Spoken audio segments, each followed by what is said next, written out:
Hi friends, మీరు మీ SBI internet banking or YONO SBI app పాస్వర్డ్ని మర్చిపోయారా? అయితే ఈ వీడియో మీకోసం. ఈ వీడియోలో మీ యోనో యాప్ అండ్ మీ ఎస్బీఐ ఇంటర్నెట్ బ్యాంకింగ్ పాస్వర్డ్ని ఎలా రీసెట్ చేసుకోవాలో డీటెయిల్గా చూపిస్తాను. కాబట్టి వీడియోని స్కిప్ చేయకుండా చివరి దాకా జాగ్రత్తగా చూడండి. సో మనకి ముందుగా పాస్వర్డ్ని రీసెట్ చేయడానికి మనకి ఏటీఎం కార్డ్ అనేది అవసరం అవుతుంది. మన ఏటీఎం కార్డ్ని ఉపయోగించే మనము పాస్వర్డ్ అనేది రీసెట్ చేయబోతున్నాము. సో మీ కార్డ్ని మీరు దగ్గర పెట్టుకోండి. ముందుగా యోనో ఎస్బీఐ యాప్ని ఓపెన్ చేయండి. ఓపెన్ చేసిన తర్వాత ఇక్కడ లాగిన్ విత్ ఎంపిన్ అని చెప్పి ఉంది. ఎంపిన్ సెట్ చేసుకున్న వాళ్ళకి మాత్రమే ఈ ఎంపిన్ ఆప్షన్ అనేది చూపిస్తుంది. ఇక్కడ మీరు తెలుసుకోవాల్సిన విషయం ఏంటంటే ఎంపిన్ వేరు అండ్ అలాగే లాగిన్ పాస్వర్డ్ అనేది వేరు, రెండు ఒకటి కాదు. మనం ఇప్పుడు లాగిన్ పాస్వర్డ్ని రీసెట్ చేయాలి కాబట్టి లాగిన్ యూజింగ్ యూజర్ నేమ్ మీద క్లిక్ చేయండి. ఇక్కడ మనకి enter user name and password అని చెప్పి ఉంది. మనకి పాస్వర్డ్ మనకి గుర్తులేదు కాబట్టి ఇక్కడ మనకి forget user name and password మీద క్లిక్ చేయండి. సో ఇక్కడ మనకి ఇప్పుడు 2 ఆప్షన్స్ అనేది చూపిస్తుంది. ఒకటి యూజర్ నేమ్ అండ్ ప్రొఫైల్ పాస్వర్డ్ని ఉపయోగించి లాగిన్ పాస్వర్డ్ని రీసెట్ చేసుకోవచ్చు, లేదా ఏటీఎం కార్డ్ని ఉపయోగించి పాస్వర్డ్ని రీసెట్ చేసుకోవచ్చు. ఇక్కడ మీరు తెలుసుకోవాల్సిన మరో విషయం ఏంటంటే ప్రొఫైల్ పాస్వర్డ్ వేరు, అలాగే లాగిన్ పాస్వర్డ్ అనేది వేరు అనమాట. చాలా మంది ఇక్కడే కన్ఫ్యూజ్ అయిపోతూ ఉంటారు.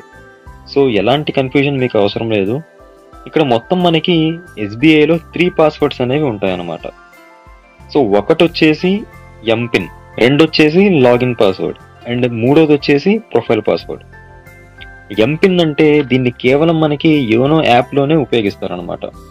ప్రతిసారి user name and password enter చేసే అవసరం లేకుండా ఒక 6 అంకెల పిన్ని సెట్ చేసుకుని ఈజీగా లాగిన్ అవ్వచ్చు అనమాట. అండ్ నెక్స్ట్ వచ్చేసి లాగిన్ పాస్వర్డ్. ఇదే మనకి మెయిన్ పాస్వర్డ్ అనమాట. మన ఇంటర్నెట్ బ్యాంకింగ్లో లాగిన్ అవ్వడానికి యూజ్ చేసే పాస్వర్డ్ ఈ లాగిన్ పాస్వర్డ్. ఇప్పుడు దీన్నే మనం రీసెట్ చేయబోతున్నాం. అండ్ అలాగే మనకి మూడోది వచ్చేసి ప్రొఫైల్ పాస్వర్డ్. ఈ ప్రొఫైల్ పాస్వర్డ్ అనేది మనకి ఒక అడిషనల్ సెక్యూరిటీ లాగా పనిచేస్తుంది అనమాట. మీరు బ్రౌజర్లో ఆన్లైన్ ఎస్బీఐలో లాగిన్ అయిన తర్వాత మీరు మీ ప్రొఫైల్లో ఏ చేంజెస్ చేయాలి అన్నా సరే ఈ పాస్వర్డ్ అనేది ఎంటర్ చేయాల్సి ఉంటుంది అనమాట. సో ఇప్పుడు మీకు మీ ప్రొఫైల్ పాస్వర్డ్ అనేది గుర్తుంటే ఇక్కడ యూజర్ నేమ్ అండ్ మీ ప్రొఫైల్ పాస్వర్డ్ని ఎంటర్ చేసి మీరు లాగిన్ పాస్వర్డ్ని రీసెట్ చేసేసుకోవచ్చు. నాకు ప్రొఫైల్ పాస్వర్డ్ అనేది గుర్తు లేదు కాబట్టి నేను సెకండ్ ఆప్షన్ ఏటీఎం కార్డ్ని ఎంచుకుంటున్నాను. సో ఇక్కడ మీ ఏటీఎం కార్డ్ మీద ఉన్న 16 అంకెల నంబర్ని తప్పులు లేకుండా ఎంటర్ చేయండి. ఎంటర్ చేసిన తర్వాత ఇక్కడ మీ ఏటీఎం కార్డ్ పిన్ నెంబర్ని ఎంటర్ చేయాలి. అంటే మీరు డబ్బులు విత్డ్రా చేసేటప్పుడు, అంటే డబ్బులు ఏటీఎం నుంచి తీసేటప్పుడు ఉపయోగించే 4 అంకెల నంబర్ని ఇక్కడ ఎంటర్ చేయాల్సి ఉంటుంది అన్నమాట. ఇలా ఎంటర్ చేసిన తర్వాత నెక్స్ట్ మీద క్లిక్ చేయండి. సో ఇక్కడ చూసుకుంటే నాకు ఒక ఎర్రర్ అనేది వచ్చింది, తర్వాత ట్రై చేయండి అని చెప్పి వస్తుంది. కొంతమందికి ఈ ఎర్రర్ అనేది రాకుండా డైరెక్ట్గా న్యూ పాస్వర్డ్ని సెట్ చేసుకునే ఆప్షన్ అనేది వచ్చేస్తుంది. మీకు కూడా ఎలాగే సేమ్ ఎర్రర్ వస్తే ఏం చేయాలో చూడండి. మీ ఫోన్లో క్రోమ్ బ్రౌజర్ ఓపెన్ చేయండి. చేసిన తర్వాత సెర్చ్లో ఆన్లైన్ ఎస్బీఐ అని చెప్పి టైప్ చేసి సెర్చ్ చేయండి.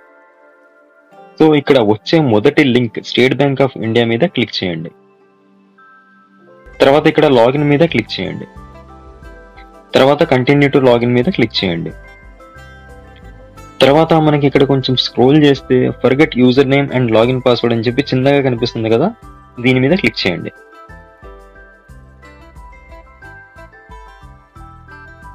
తర్వాత ఇక్కడ మనకి ఒక డ్రాప్ డౌన్ ఉంది కదా, దీంట్లో మనకి ఫర్గెట్ మై లాగిన్ పాస్వర్డ్ మీద క్లిక్ చేసి నెక్స్ట్ మీద క్లిక్ చేయండి.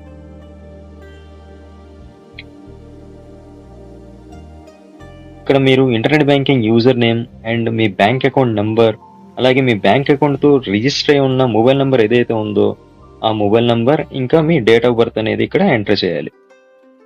ఎంటర్ చేసిన తర్వాత ఇక్కడ మనకి పక్క బాక్స్లో కనిపిస్తున్న టెక్స్ట్ని ఇక్కడ ఎంటర్ చేసి సబ్మిట్ మీద క్లిక్ చేయండి. ఇప్పుడు మీ బ్యాంక్తో రిజిస్టర్ అయి ఉన్న నెంబర్ ఏదైతే ఉందో దానికి ఒక ఓటీపీ అనేది వస్తుంది అనమాట. ఆ ఓటీపీ అనేది ఇక్కడ ఎంటర్ చేయాల్సి ఉంటుంది. సో వన్స్ ఓటీపీ మీరు ఎంటర్ చేసిన తర్వాత కన్ఫర్మ్ మీద క్లిక్ చేస్తే ఇక్కడ మనకి నెక్స్ట్ మనకి 3 ఆప్షన్స్ అనేవి వచ్చినాయి. ఇక్కడ ఈ 3 ఆప్షన్స్లో ఫస్ట్ ఆప్షన్ అనేది సెలెక్ట్ చేసుకోండి, ఏటీఎం కార్డ్. సో తర్వాత ఇక్కడ మీరు ప్రెజెంట్ యూస్ చేస్తున్న ఏటీఎం కార్డ్ని సెలెక్ట్ చేసుకొని కన్ఫర్మ్ మీద క్లిక్ చేయండి. తర్వాత ఇక్కడ మన ఏటీఎం కార్డ్ డీటెయిల్స్ అనేవి ఎంటర్ చేయాలన్నమాట. ఏటీఎం కార్డ్ మీద ఉన్న మీ పేరుని స్పెల్లింగ్ మిస్టేక్స్ లేకుండా టైప్ చేయండి. తర్వాత కార్డ్ మీద ఉన్న ఎక్స్పైరీ డేట్ని సెలెక్ట్ చేసుకోండి. ఇక్కడ ఇయర్ దగ్గర ఉన్న సైడ్ యారో మీద క్లిక్ చేసి మీరు ఇయర్ని మార్చుకోవచ్చు. తర్వాత ఏటీఎం పిన్ నంబర్ని ఎంటర్ చేసి కింద కనిపిస్తున్న టెక్స్ట్ని బాక్స్లో ఎంటర్ చేసి ప్రొసీడ్ మీద క్లిక్ చేయండి.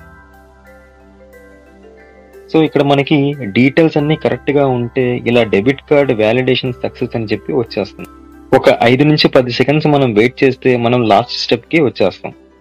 ఇక్కడ మీరు పేజ్ని రీఫ్రెష్ చేయడం కానీ లేకపోతే క్లోజ్ చేయడం కానీ బ్యాక్కి వెళ్ళడం కానీ చేయొద్దు.